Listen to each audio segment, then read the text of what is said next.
Hi అండి, నేను ఈరోజు బెల్లం అన్నం చేస్తున్నానండి. ఒక గ్లాసు చిన్న గ్లాస్ నిండికి బియ్యం అండి. ఈ వడ్ల బియ్యం అండి, ఇవి తీయగా ఉంటాయి. అట్లే మేము నైస్ పట్టియకుండా ఆడించుకునేటి. ఒక హాఫ్ గ్లాసు పెసరపప్పు, ఒక కప్పు బెల్లం అండి. దానికి తీపి తగినంత వేసుకోవాలి. ఖర్జూరాలండి, ఇవి ఇత్తనాలు తీసి సన్నంగా ముక్కలు చేసి వాటర్లో నానబెడదాం ఒక అరగంట.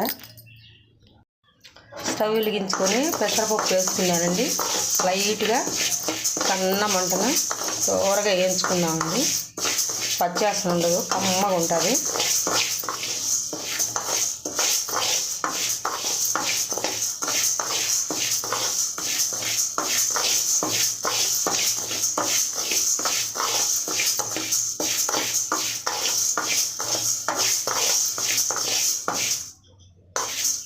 చూడండి, ఈ మాదిరిగా అయితే చాలు.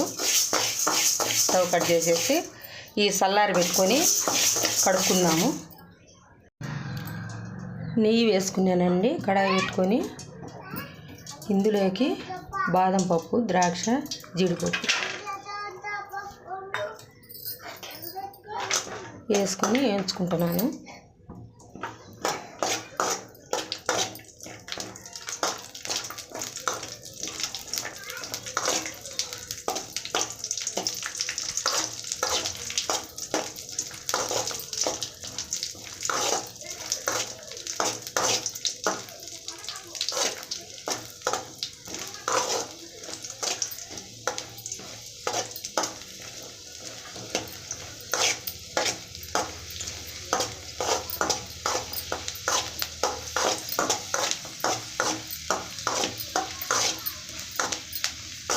వేగాయండి.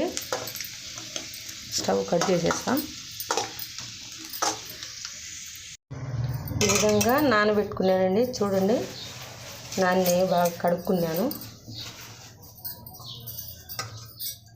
వాటర్ వచ్చేసి గ్లాస్కు 3 గ్లాసులు వాటర్ వేస్తున్నానండి. ఎందుకంటే మెత్తగా ఉడకాలి కాబట్టి.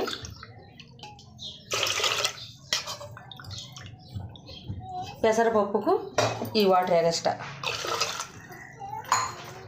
స్టవ్ వెలిగించుకొని పెట్టుకున్నానండి. పొయ్యి మీద ఉడకనిచ్చాము మెత్తగా.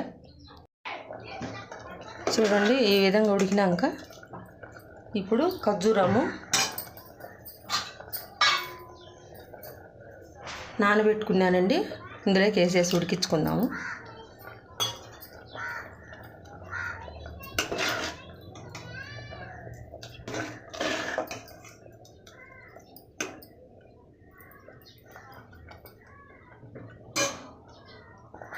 కాసేపు ఉడకనిద్దామండి.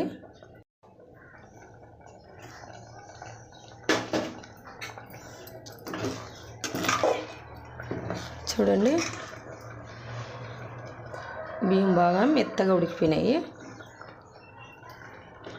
ఇప్పుడు బెల్లం వేసేసుకుందాము.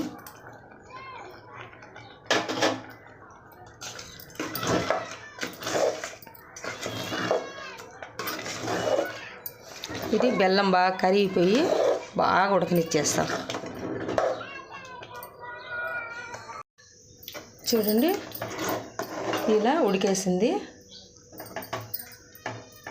ఇందులోకి ఇంకా ఈ జీడిపప్పు వేయించుకునేది వేసేసుకున్నాం.